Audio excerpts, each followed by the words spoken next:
Mm, mm, mm, mm.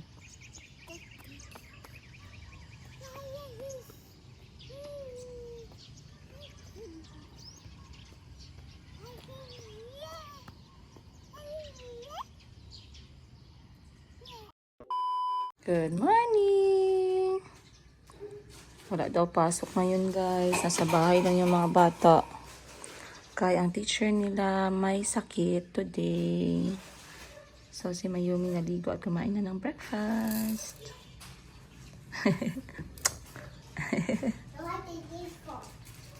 That's flashlight. Put it back there please. It's not yours to play. It's mommy's things for my work. Go put it back please. No. Go put it back. Something for my work.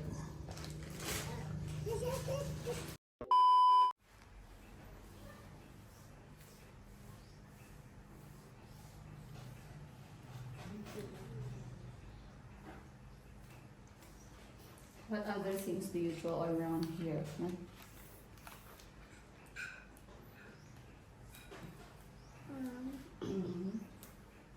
Oh, no gadgets. You have to use your imagination. No, I'm finished drawing. Can I do the next? Make it nice. But there's a space on the page number 2.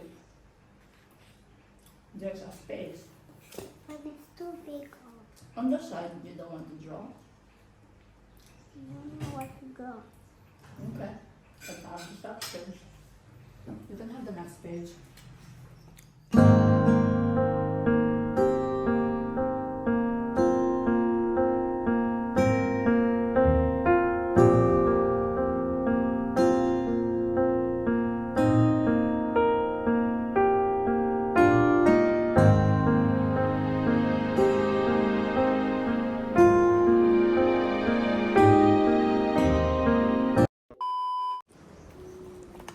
Good morning guys.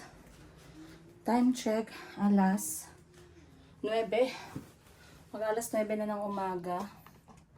At yes, Chico. I'm in my bedroom, love. Bakit? You're taking video. Why? Because Mama is cleaning up. And you? Oh, you jump. I catch you. Stand up. 1, come jump here. 1, 2, 3, go. Oh! 1 more. A higher jump. You do father. Last And one. the return. Oh, It's too fun, Mom. okay, go. And for Mom. Oh, yes. The squid game go like this. Hmm.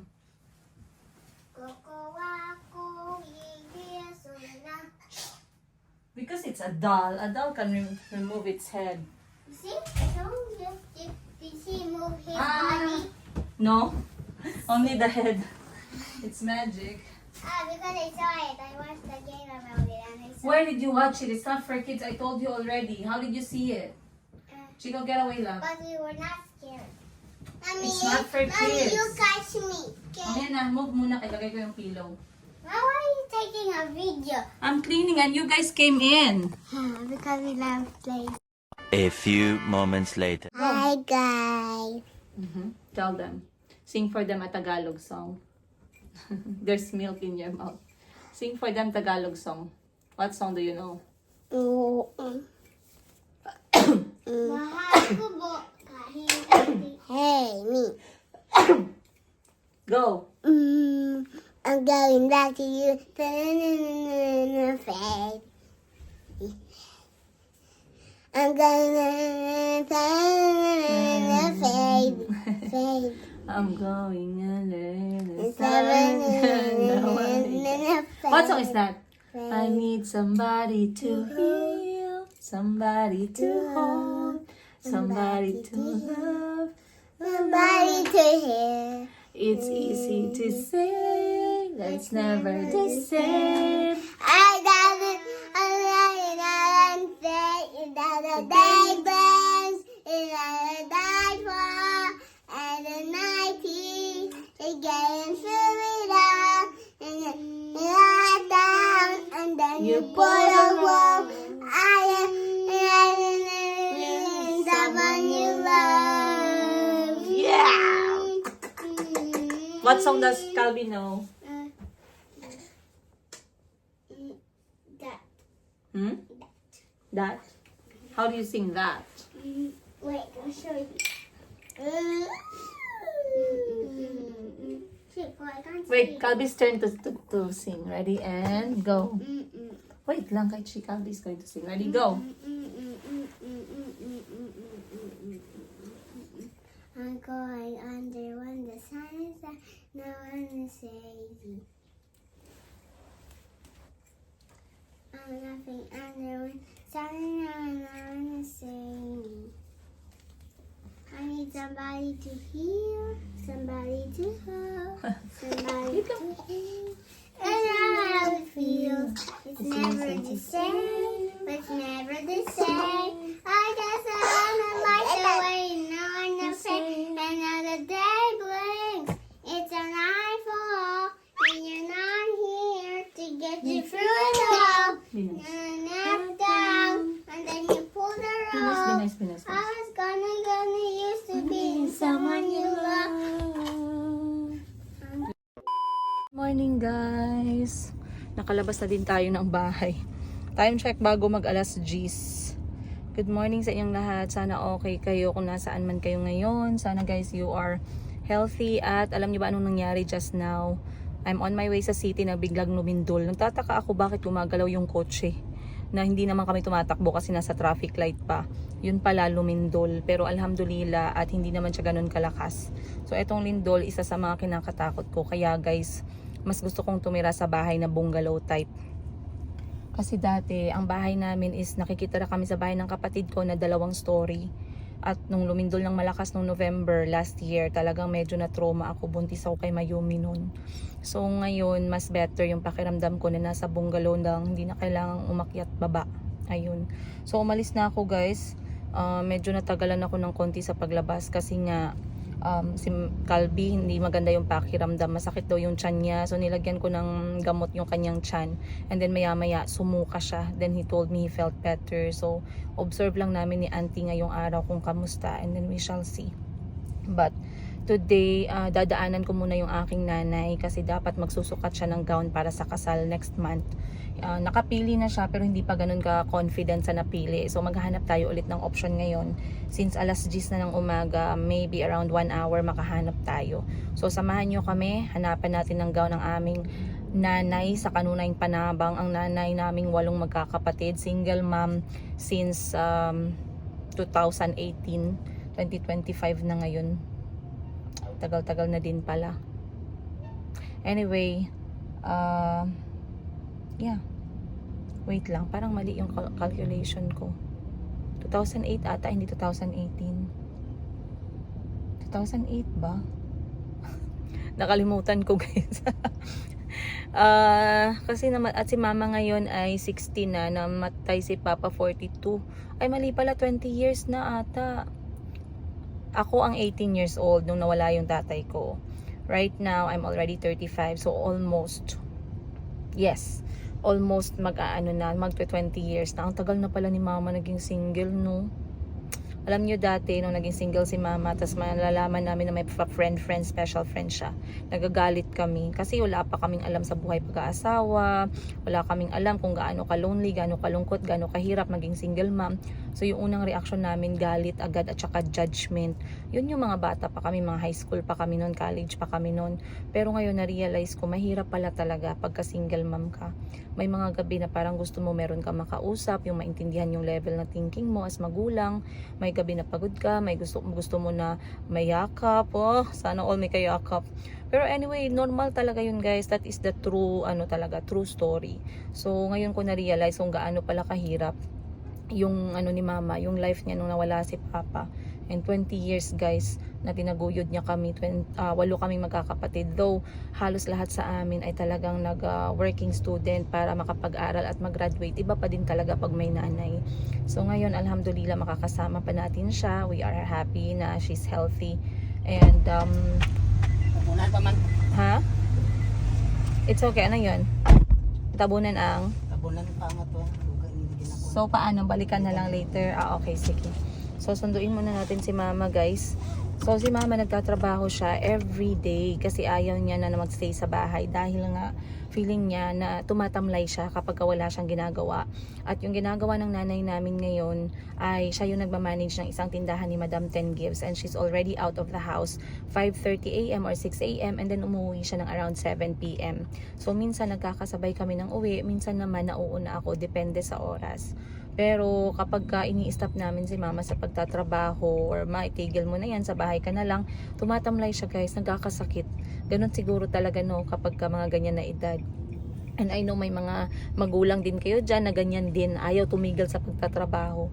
But anyway, tinawagan ko siya, sabi ko sunduin natin siya para makapaghanap tayo ng magandang susuotin niya sa kasal ni Madam Ten Gives. At si Madam Ten Gives, alam ko, iba sa inyo, hindi naniniwala na may paborito yung mga magulang. Pero ako alam ko may paborito. So si Madam Ten Gives, yan ang paborito ni mama growing up. At si Madam Ten Gives, paborito niya rin yung mama ko kasi close sila. So hindi pwedeng hindi mag-shine si mama on her big day. So ngayon, tayo muna ang magbaback up guys. Sasamahan natin si mama. Excited din ako magtingin-tingin ng mga gown. Kaya samahan nyo kami. And of course, I'll see you more on today's episode. Salamat! Guys, nag-stop kami dito sa bukuhan. Pakita ko sa inyo ha. Ay, dun lang sa baba. Ayan. So, dito sa amin sa Jensan, merong isang daanan na puros nagbebenta ng mga buko. So, bumili lang si mama. Siyempre, pag bumili ang nanay, kasali ang lahat na nasa sasakyan. So, akala ko, bibili namin yung ano na. Kaya nyo guys, sinampal tayo ng buko ng nanay ko. Pero ang ganda, ang lambot ng kanyang ng kanyang coconut meat. Tsaka, tingnan natin yung kanyang juice. Dumaan kami sa dalawang shop, gown rental, kaso puros na luma guys, hindi na siya maganda.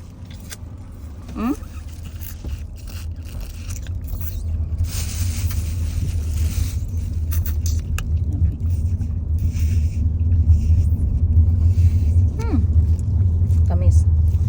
Lambot ng buko. So pupunta tayo sa next stop natin, titingnan natin dito kung may makikita tayo.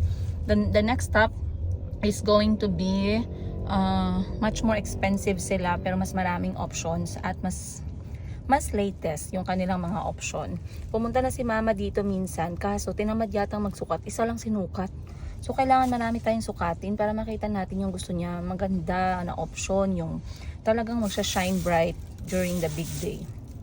Susunod daw si Madam Ten Gives pero nagbayad pa siya ng water, so mamaya titingnan natin kung makakahabol siya. But time check natin, 10:30 ng umaga.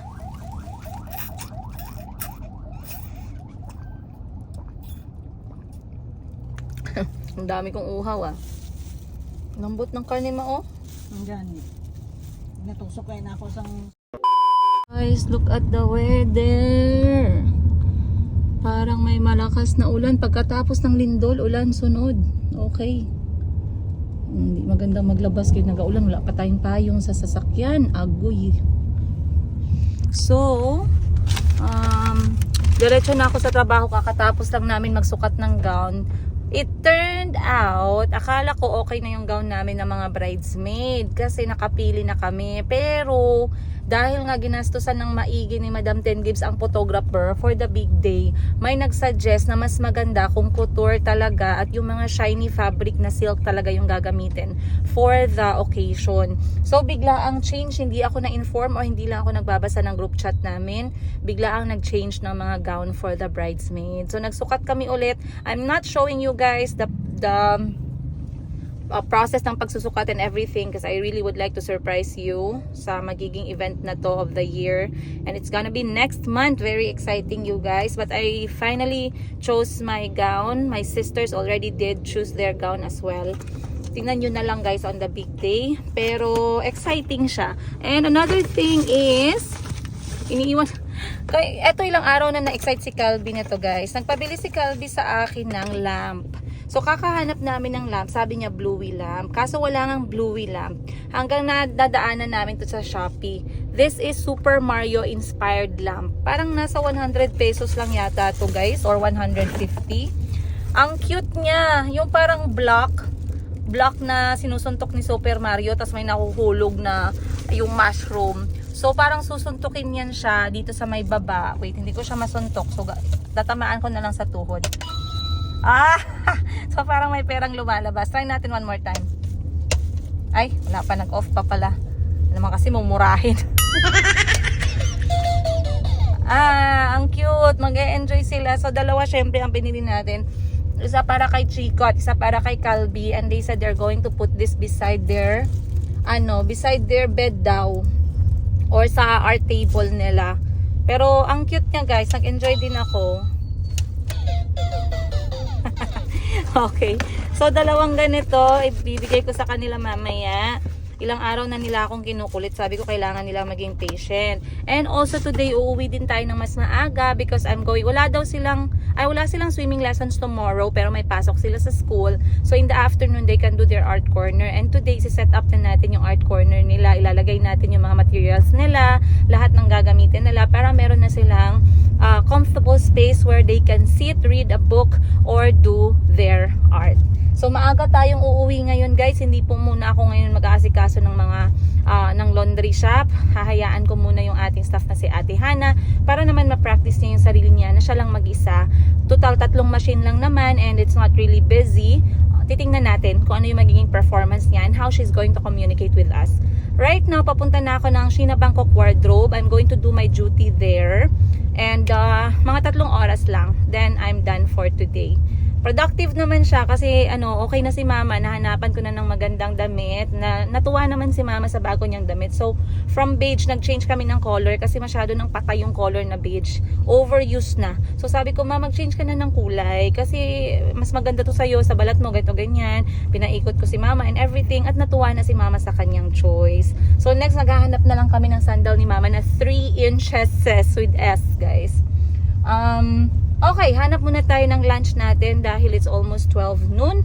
I'll see you guys more on today's Chika Chika. Umulan na po. Guys, ay, naku, biglang lumakas yung ulan at natuwa ako. Iba pala kapag may-ari ka ng laundry shop. Natutuwa ka pag umuulan. Kasi may magpapalaba mamaya. Hindi natuyo yung kanilang mga damit. At pag hindi natuyo, nabasa na, mangangamoy. So, kailangan matuyo siya. So, sa mga negative masyado sa mga laundry shop, hindi ko maintindihan bakit kayo nega. Kasi number 1, lahat ng negosyo merong ups and downs. But what I really love about laundry shop, isa lang yung staff. Hindi mo kailangan ng maraming staff. Kasi ang gumagawa ng trabaho ay machine. So, konti lang yung ima-manage mo, ganyan. At the same time, mabigat ang kanyang down as napakabigat ng kanyang capital. Pero anyway guys, I wanted to say comments about dun sa recent upload ko na mga nag-comment. Gusto ko sanang sumagot kasi parang meron kayong bagay na hindi naintindihan about me. So yung last episode ko na burnout at pagod na nasabi ko sa inyo, maraming nag-comment. Normal lang talaga guys, kahit sino merong burnout stage. Kahit sino, kahit hindi ako, kahit yung pinaka-milyonaryo dyan, alam ko may burnout stage yan. So lahat tayo, kahit yung mga nasa, nakatira sa mga bundok, mabu-burn out din yan. So, depends kung ano yung kaya natin, hindi natin kaya.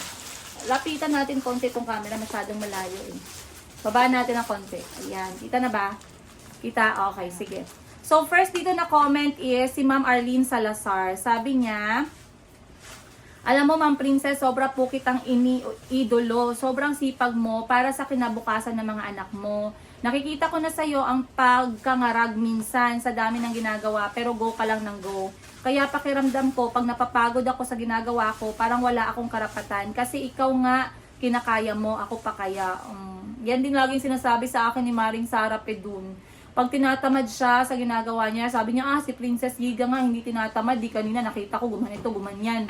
Kahit na marami na siyang ginagawa, ba't ako tatamad-tamad? Tapos nagkakaroon daw siya ng drive or motivation. So, maraming salamat guys. Then, sabi ni Ma'am Arlene Salazar, "Kulang ang araw ko pag hindi kita napapanood kasi ang dami-dami kong natutunan sa'yo. Isa rin akong small sari-sari store owner at nagba-vlog na rin ako sa Facebook simula nung napanood kita sa Africa. Para lumakas yung loob ko. Panood ko na to, Ma'am Princess, doon kita napanood sa business kong CP. Di ako nagko-comment kasi ibang account nakalagin doon. Pero sobrang mo ako nai-inspire. Kayo magkakapatid, maraming salamat. God bless and good health. Sumakit yung tiyan ko, aray. Parang sa aircon. Off ka? Oh, hindi. Adjust mo ng 27, then hindi na siya mag-swing. Panuhot is real. Okay, si Ma'am Chichay Imperial. Hi, Princess, watching from Calgary. Same kayo ng business ng brother ko. Nakakatuwang panoorin. Dami mong business nakaka-inspire. Madami na talaga, ma'am. Dalawa. More than one. More than one eh. Nag-comment si Timothy, guys. Nakita ninyo. Kamusta, Princess? Greetings from Kampala, Uganda. Sabi ko naman, hi, Timothy. Sana okay ka lang dyan. Then, sabi ni Ma'am Michelle Vasquez. Dapat talaga may day off ka din, ma'am. Kahit ikaw yung amo. Isang araw para sa church or me time mo. Or para hindi tayo ma-burn out. Thank you, ma'am. Then, sabi ni Ma'am Christina Sconing, dito sa US, we pronounce that as mortgage. Silent T. Aray ko, sakit na ang tiyan ko. Ito ay kung saan naka-finance yung bahay na binili mo at doon ka sa kanila magbabayad. Then, sabi ni Ma'am Easy Sana Tommy LZ Rizel. I thought you were on the right track, but seeing you like this, maybe you're taking on too much. Baka dapat focus should be sa negosyo on passive income like commercial property or apartment. Maybe, pero hindi po madali. Sino yan? Ano yan? Sino yun? Next, may nagsabi dito. Wait lang. Sabi niya, wait lang guys. May nakita ako dito gusto kong sagutin kanina. Eto, sabi niya. Sabi ni Ma'am Mitch, suggestion lang, please don't be offended, Princess. Why not try to learn how to drive on your own car, just like your ate? I know how to drive po. I do drive in Africa. For the last 3 years, I was there. I have a license for automatic car driving. I learned how to drive manual, but I couldn't learn how to drive it in Africa setting kasi yung kanilang lupa sa Uganda ay hindi po patag. So, nahirapan akong mag-balance ng manual na sasakyan. In my opinion, totally more pros than cons, especially if you have young children in case of emergency that you have to drive them to the hospital. That's true. I know how to drive already. I just need to get my license. Also, having your own business, you need to be able to go to destinations. Whatever needs to be done, I need to drive back and forth. It may be hard in the beginning, but learning is all worth it. That's true. Thank you, ma'am, for sharing your experience po. Again, I know how to drive already. I just don't have a license yet. I might do that very soon na kasi nga for emergency purposes. But maraming salamat from Canada. Ayun. Then, may nagsabi dito. Oh, ay, bakit biglang sumakit yung aking tiyan, guys? Kasi gusto kong mag-comment dun sa nakita nila na na-late yung aking staff. Wait. Ito sabi niya. Masyadong maaga ang 7 AM opening for laundry shop. Nakatulog pa yung magpapalaba. Observe mo na lang and just opening time if needed. Guys, this is just the first week that we have opened. The whole thing of sticking into time is for us to observe kung ano yung busiest time namin at kung anong busiest day.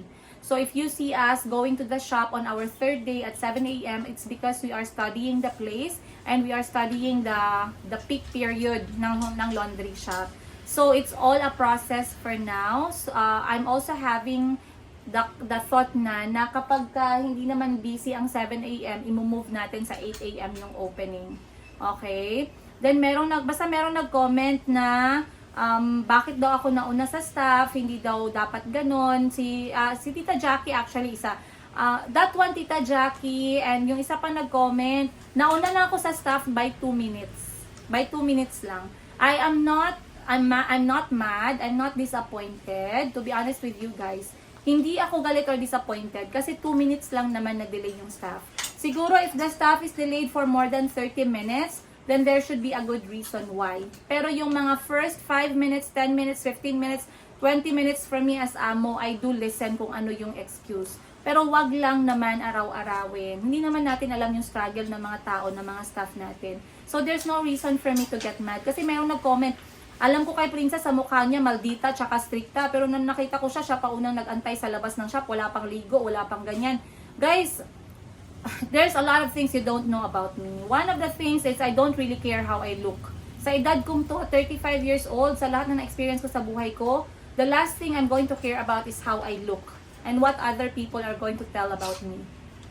If I traveled at 6 a.m., I left my children, I left my home to make sure my business is running. Kasi alam ko, ilang beses na ako nag-start ng business, guys, na nasa abroad ako, lahat yun bagsak kasi hindi ko inasikaso.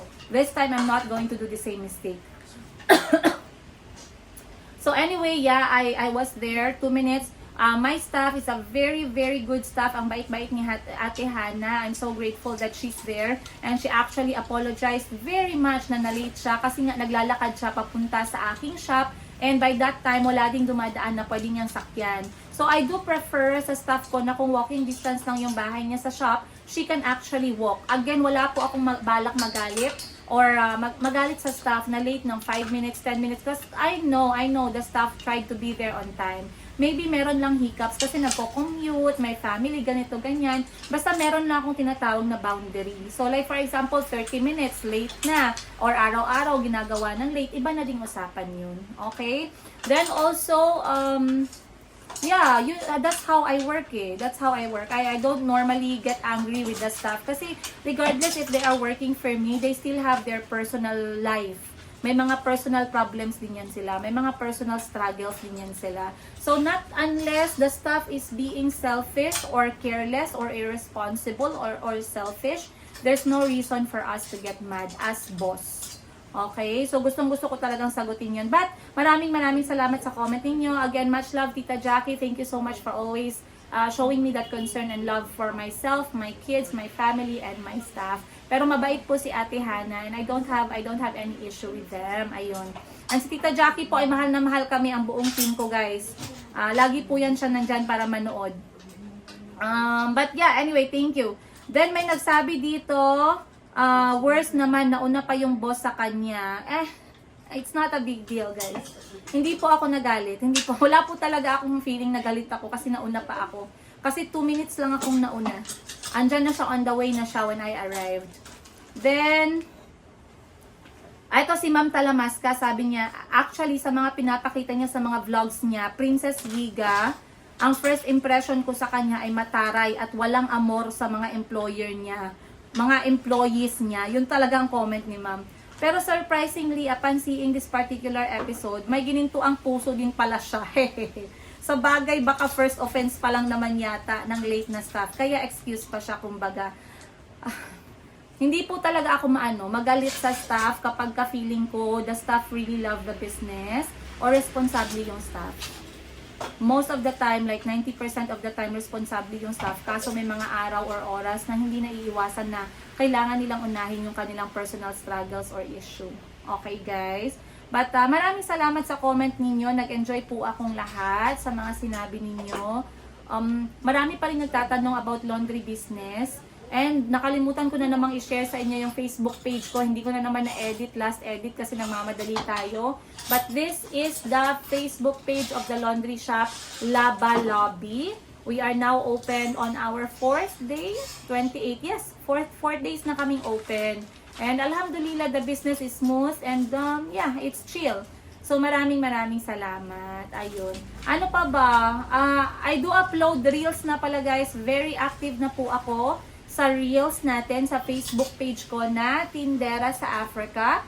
Ayan, sobrang active na po ako dyan. So if you are willing, if you are interested to watch our short reels as a family, sa negosyo, single nanay, traveling namin ng mga anak ko, ang aking mga anak na half African, half Filipino, dito nyo po kami mapapanood. And recently, Auntie Christine and I discussed about going back to Uganda. Inshallah, nagsisave po kami ng pera pareho dahan-dahan para makauwi po si Auntie Christine At of course, ako din para makabalik ako doon at meron tayong aasikasuhin. And also para naman meron tayong madala na pasalubong sa mga mahal ni Auntie Christine sa buhay. Lalong-lalo na yung kanyang mga anak. So alam ko excited na ang all. Excited na ba kayo? Ayun. At excited na din ako na makita ulit yung bansang Uganda. We are going to do some things there. Personal and business transactions. So if you guys are so excited, abang-abangan nyo na lang yan. Basta mangyayari na very soon. Nag-iipon na po kami. Si Auntie Christine din nag-iipon na ng dahan-dahan. And Auntie Christine would like to tell you guys how much she is grateful sa lahat ng binibigay ninyo. Hindi lang sa suporta sa panonood ng videos niya, kundi sa mga nagpapadala ng regalo. Maraming salamat daw po talaga. Kasi yung mga pinapadala ninyo guys, I swear, hindi po nagtitira si Auntie para sa sarili niya. Pinapadala niya agad sa Africa para sa mga anak niya na nag-aaral ng high school level. Dalawa sila. And they are very smart kids. Chloe and Deo. Ang dalawang anak ni Auntie Christine. Once again, maraming salamat guys. I'll see you on the next episode. Much love!